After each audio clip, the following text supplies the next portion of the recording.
RCB top 2కి, Punjab Kings ఇంటికి. అంటే ఆల్మోస్ట్ ఇంటికే. బట్ ఈరోజు జరిగిన 2 రిజల్ట్స్ వల్ల 2 టీమ్ ఫ్యాన్ బేసెస్ చాలా హ్యాపీగా ఉన్నాయి. ఆ 2 టీమ్స్ గురించి చెప్పక్కర్లేదు కదా! మీరే కామెంట్స్‌లో చెప్పండి. అండ్ పంజాబ్ విషయంలో ఒక ఇంట్రెస్టింగ్ అబ్జర్వేషన్ ఉంది. నేను ఇంటర్నెట్‌లో చూసాను. అది 28 ఏప్రిల్ 2026 వాళ్ళొక పోస్ట్ ఏసారు ట్విట్టర్‌లో about that 49 all out of RCB. అది ఔట్ ఆఫ్ కాంటెక్స్ట్ ఎందుకేసారో కూడా అర్థం కాలేదు. ఏసారు. దానికి ఈరోజు ఆర్సీబీ రిప్లై పెట్టారు. అదంతా ఓకే. అబ్జర్వేషన్ ఏంటంటే, ఆ రోజు తర్వాత ఒక్క మ్యాచ్ కూడా విన్ అవ్వలేదండి పంజాబ్ కింగ్స్.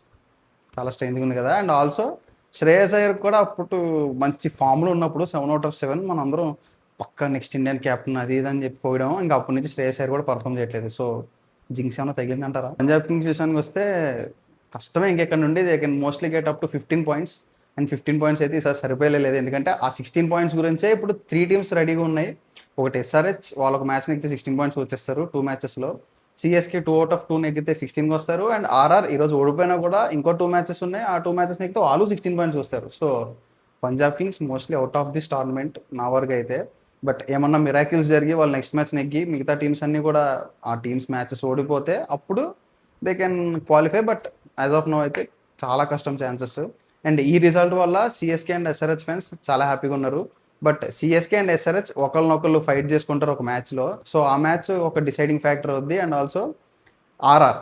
ఆర్ఆర్ 3 మ్యాచెస్ ఉన్నాయి కదా! 3 మ్యాచెస్‌లో 3 కూడా కొంచెం రిలేటివ్‌లీ కొంచెం తక్కువలోనే ఉన్నారు వాళ్ళు టేబుల్‌లో. వాళ్ళ ముగ్గురిని ఈజీగా బీట్ చేసి వాళ్ళొచ్చేస్తారు టాప్‌కి అనుకున్నాం. కాకపోతే ఈరోజు డీసీ టర్న్డ్ అప్. మామూలుగా ఆడలేదు. వాళ్ళైతే చాలా బా ఆడారు. అండ్ వాళ్ళు బాగా ఆడారు అన్నదానికన్నా RR they couldn't finish well బ్యాట్‌తో. So, DC chased. మా ఫిరోజా కోట్లలో 190 అంటే ఈజీగా చేజ్ చేయొచ్చు. అండ్ వాళ్ళు చేజ్ చేసేసారు. అండ్ ఆర్ఆర్ కొంచెం ట్రబుల్‌లో పడింది ఇప్పుడు. సో, ముంబై అండ్ ఎల్ఎస్‌జీ వాళ్ళిద్దరూ కూడా కొంచెం ఏదో కొంచెం అందుకునేలా ఉన్నారు ఫామ్‌లో. మిచెల్ మార్ష్ మంచి ఫామ్‌లో ఉన్నాడు. మొన్న మ్యాచ్ విన్ అయ్యారు ఎల్ఎస్‌జీ సీఎస్కేతో. సో, చాలా ఇంట్రెస్టింగ్‌గా ఉండబోతుంది. ఇప్పటి నుంచి ఐపీఎల్ అయితే ఫుల్ ఫోర్స్.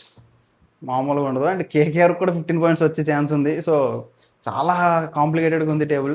మీ టాప్ 4 ఏంటో కామెంట్ చేయండి. టాప్ 4 అక్కర్లేదు. 3 అండ్ 4 ఎవరో కామెంట్ చేయండి. ఎందుకంటే ఆర్సీబీ అండ్ జీటీ మోస్ట్‌లీ వాళ్ళిద్దరు టాప్ 2కి ఫిక్స్ అయిపోయే ఛాన్స్ ఉంది. ఏమన్నా వస్తే ఎస్ఆర్‌హెచ్ సెకండ్ పొజిషన్‌కి రావచ్చు. సో, ఇది లేఅవుట్.